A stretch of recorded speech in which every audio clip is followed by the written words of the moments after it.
نحمده ونصلي على رسوله الكريم اما بعد فاعوذ بالله من الشيطان الرجيم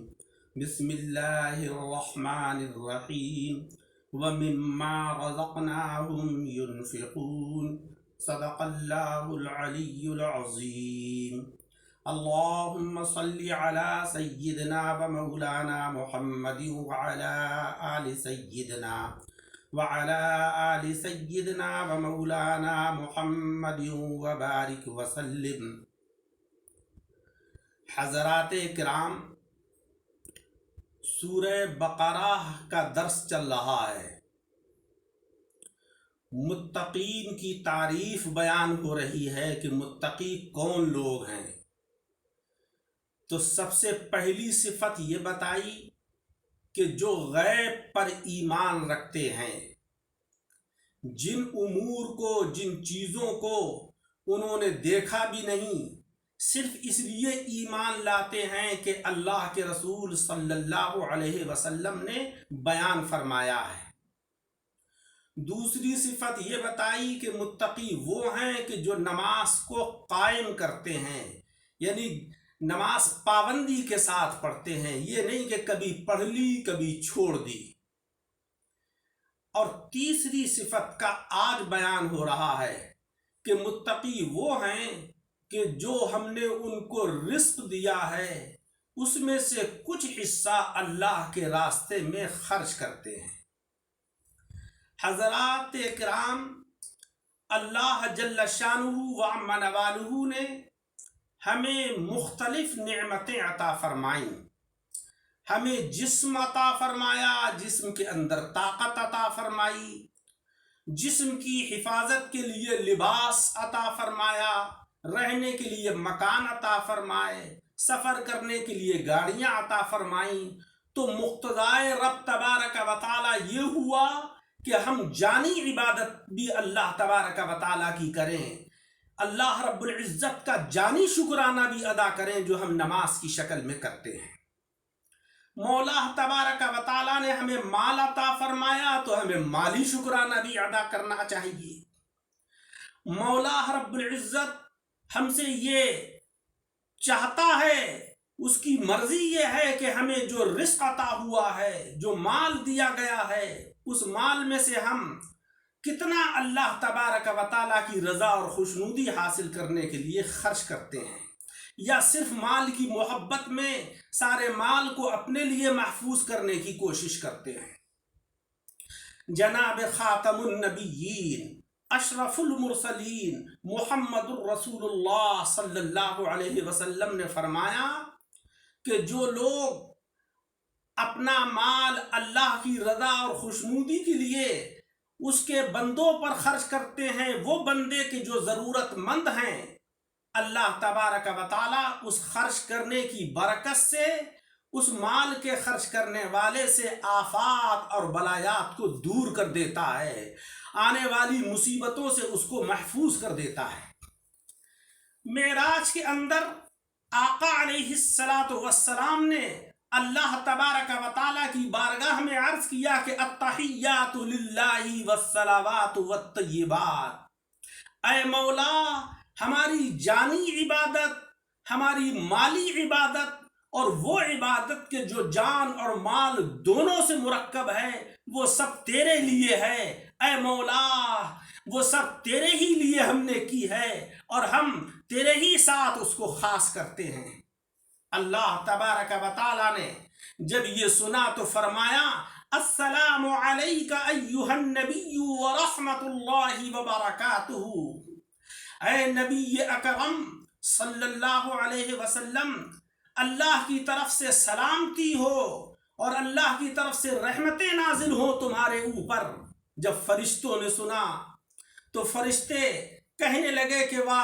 السلام علیک ایھا النبی ورحمۃ اللہ وبرکاتہ، السلام علینا وعلی عباد اللہ الصالحین۔ اے مولا کریم، تو سلامتی اور رحمت ہمارے اوپر بھی نازل فرما اور ان لوگوں کے اوپر بھی اتار کہ جو تیرے نیک اور صالحین بندے ہیں۔ تو حضرات اکرام، ہم جانی عبادت کریں یا ہم مالی عبادت کریں یا جان اور مال سے مرکب یعنی حج وہ عبادت کریں، ان سب عبادات کے اندر اللہ تبارک و تعالیٰ کی سلامتی اور رحمتیں ہمارے اوپر نازل ہوتی ہیں۔ حضرات اکرام، اللہ تبارک و تعالیٰ کی بارگاہ میں اس کی رضا اور خوشنودی کے لیے خرچ کرنا بڑے اجر و ثواب کا حامل ہے، اور حکم بھی یہی ہے کہ جب اللہ کا نام لے کر کوئی سائل بھی تمہارے پاس آئے اور وہ یہ کہے کہ میں مجبور ہوں، پریشان ہوں، اللہ کے نام پر میری مدد کر دیجئے، تو قرآن عظیم کے اندر مولا تبارک و تعالیٰ نے فرمایا کہ وَأَمَّا السَّائِلَ فَلَا تَنْهَرْ، سوال کرنے والے کو جھڑکو مت، اس کے ساتھ نازیبا گفتگو مت کرو، بلکہ اگر تمہارے پاس کچھ ہے تو دے دو، اور اگر نہیں ہے تو پھر اس سے اچھے الفاظ کے ساتھ معافی چاہ لو کہ بھائی ہمارے پاس اس وقت نہیں ہے، ہمیں معاف کر دیجئے۔ ایک کتاب علامہ دمیری نے لکھی ہے جس کا نام حیات الحیوان ہے، اس کے اندر انہوں نے ایک واقعہ لکھا ہے کہ ایک شخص کھانا کھانے کے لیے بیٹھے اور ان کی اہلیہ بھی ان کے ساتھ تھیں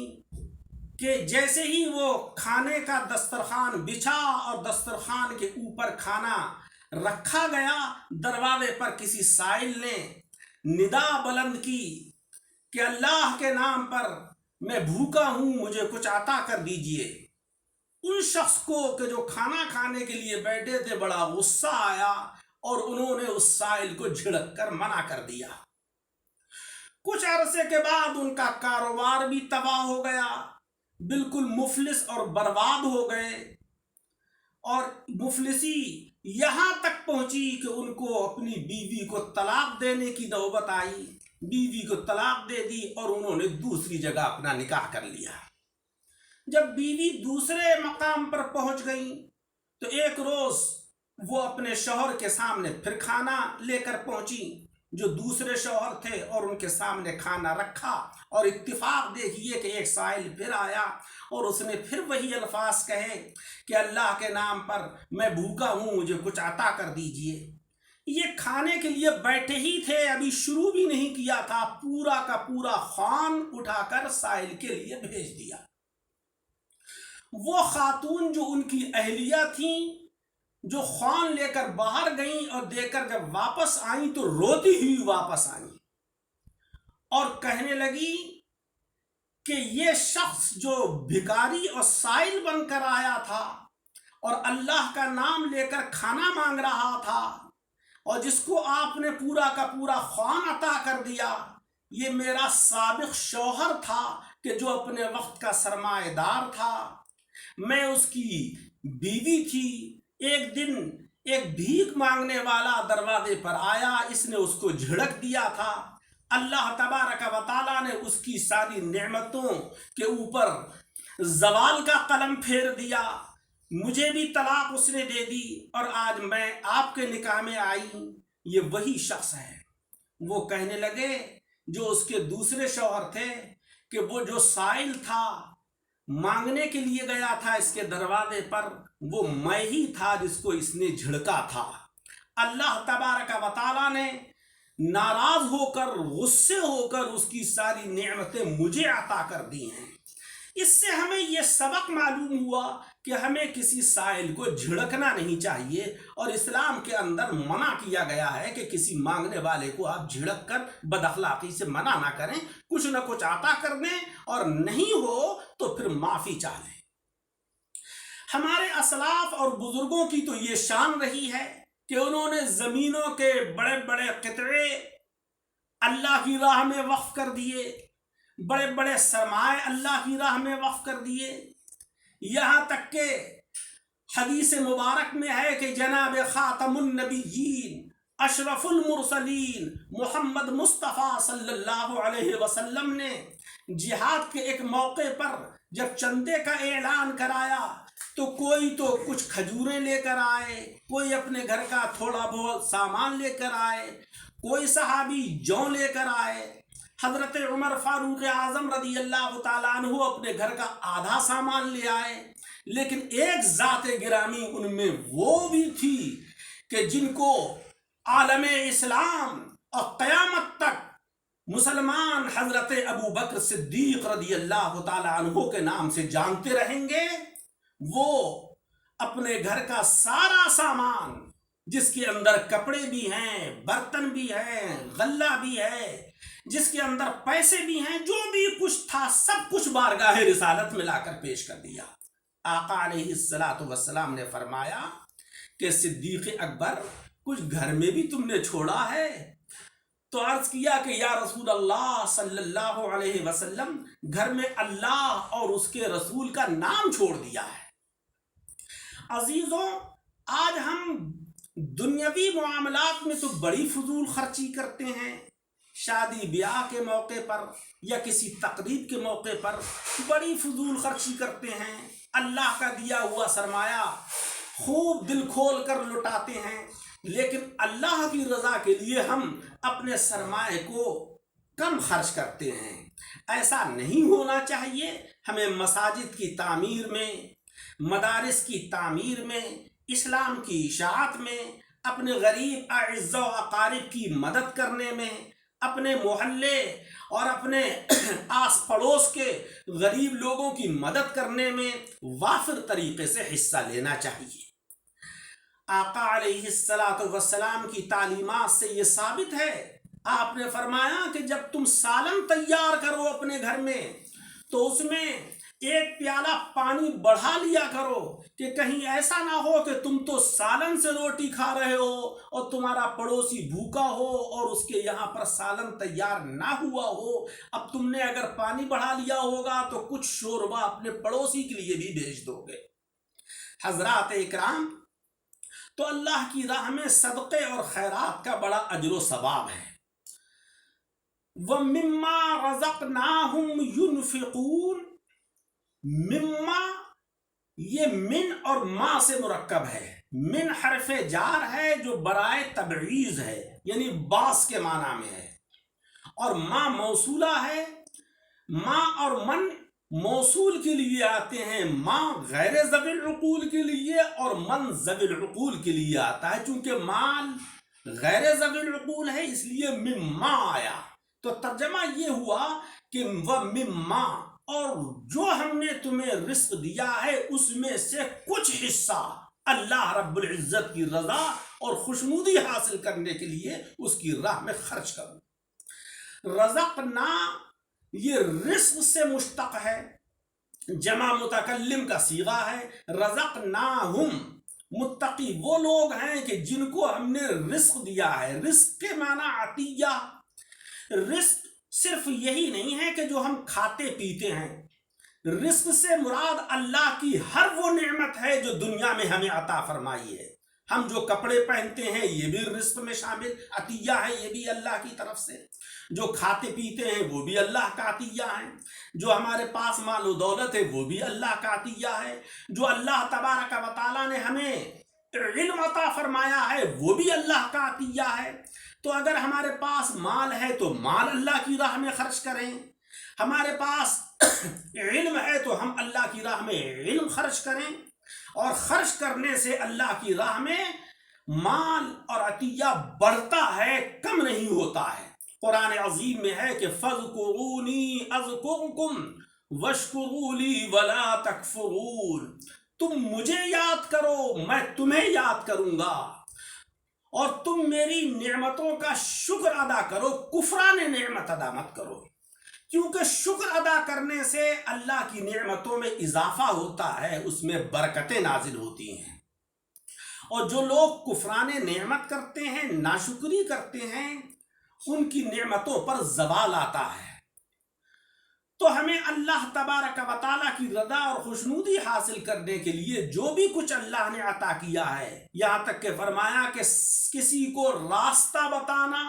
یہ بھی صدقہ ہے۔ جیسے کوئی جا رہا ہے اور اس کو راستہ معلوم نہیں ہے اور آپ نے بتا دیا اس کو راستہ، تو یہ بھی صدقے کا ثواب ہے۔ اور حقیقت میں وہ راستہ کہ جو اللہ جل شانہ و عم نوالہ تک پہنچتا ہے، اس راستے کی رہنمائی کرنا یہ بہت بڑا صدقہ اور بہت بڑا اجر ہے۔ اسی لیے حکم ہے کہ اگر آپ کو قرآن عظیم کی ایک آیت بھی پتہ ہے، یا آپ ایک حدیث مبارک بھی جانتے ہیں، یا آپ کوئی شریعت مطہرہ کا مسئلہ یقین کے ساتھ جانتے ہیں، تو اس کو اپنے دوسرے بھائی تک پہنچا دیجئے، تو یہ اللہ تبارک و تعالیٰ کی طرف سے صدقے اور اجر کا ثواب ملتا ہے۔ جناب خاتم النبیین اشرف المرسلین محمد الرسول اللہ صلی اللہ علیہ وسلم نے فرمایا کہ تم نے کسی اپنے بھائی کو نیک اور اچھی بات بتائی اور اس نے اس کے اوپر عمل کر لیا، تو اس کو تو اجر و ثواب ملے گا ہی، لیکن آپ کو بھی اتنا ہی ثواب ملے گا۔ مثلا آپ نے کسی کو نماز کی دعوت دی اور اس نے اس دعوت کے اوپر عمل کر لیا، تو اس کو تو اجر و ثواب ملنا ہی ملنا ہے، لیکن آپ کو دعوت دینے کا اجر و ثواب ملے گا۔ اسی لیے اللہ تبارک و تعالیٰ نے فرمایا کہ کنتم خیر امت اخرجت للناس تأمرون بالمعروف وتنہون عن المنکر، تم سب سے بہترین امت ہو، تم سب سے بہترین جماعت ہو، تم سب سے بہترین گروہ ہو، وہ گروہ کہ جو شامل ہے امت جناب محمد مصطفیٰ صلی اللہ علیہ وسلم میں، کیونکہ تم حکم دیتے ہو اچھائیوں کا اور برائیوں سے لوگوں کو روکتے ہو۔ تو بھائیوں، اچھی بات اگر آپ کو پتا ہے تو وہ لوگوں کو بتائیں، آپ کو اللہ نے مال دیا ہے تو وہ اللہ کی راہ میں خرچ کریں، آپ کو اللہ نے علم دیا ہے تو وہ علم لوگوں تک بانٹیں، تاکہ مولا تبارک و تعالی اپنی رضا اور خوشنودی کے تاج ہمارے سروں کے اوپر آراستہ کر دے۔ تو وہ مما رزقناہم، وہ جو ہم نے ان کو رزق دیا ہے، عطیہ دیا ہے، روزی دی ہے، اس میں سے کچھ حصہ ینفقون، خرچ کرتے ہیں۔ انفقا ینفقو، انفاق کے معنی خرچ کرنے کے ہیں۔ یہ بھی جمع مذکر کا صیغہ ہے، چونکہ متقین جمع کا صیغہ ہے، اس لیے ینفقون بھی جمع کا صیغہ ہے۔ تو اس سے یہ ایک بات تو یہ معلوم ہوئی کہ یہ کوئی اچھی بات نہیں ہے کہ صاحب غریبوں اور مساکین کو تو ہم نے سب لٹا دیا اور گھر میں کھانے کے لیے کچھ بھی نہیں ہے، بھیک مانگنے کی نوبت آ گئی۔ تو اسلام اس چیز کو پسند نہیں کرتا، اس لیے وہ مما آیا کہ جو اللہ نے دیا ہے اس کا کچھ حصہ اللہ کے غریب بندوں کو بھی دو، اور جو بچے وہ اپنے اہل و عیال کے اوپر خرچ کرو۔ اللہ تبارک و تعالیٰ نے ہمیں مال بھی عطا کیا، ہمارے جسموں بھی قوت دی، ہمارے جسموں میں طاقت عطا فرمائی، تو ہمارا یہ فرض بنتا ہے، ہم پر یہ لازم ہے کہ ہم اللہ تبارک و تعالیٰ کا اس جانی اور مالی طور کے اوپر بھی شکرانہ ادا کریں۔ تو متقین کی تعریف ہو رہی ہے کہ متقی وہ لوگ ہیں کہ جو بن دیکھے ایمان لا رہے ہیں، اللہ کو نہیں دیکھا، جنت اور دوزخ کو نہیں دیکھا، اللہ کی بہت ساری مخلوق جو فرشتے ہیں ان کو نہیں دیکھا، لیکن پیارے آقا علیہ السلام نے بتایا، سب کی تصدیق کر لی، زبان سے اقرار کر لیا۔ اور دوسری صفت یہ ہے کہ اللہ تبارک و تعالیٰ کی جانی عبادت نماز وہ ادا کرتے ہیں۔ اور تیسری صفت متقین کی یہ ہے کہ جو اللہ تبارک و تعالیٰ نے مال دیا ہے وہ مال اللہ رب العزت کی رضا حاصل کرنے کے لیے خرچ کرتے ہیں۔ وَمِمَّا رَزَقْنَاهُمْ يُنْفِقُونَ۔ اللہ تبارک و تعالیٰ مجھے اور آپ سب حضرات کو اعمال صالحہ کی توفیق عطا فرمائے۔ آمین وآخر دعوانا ان الحمد للہ رب العالمین۔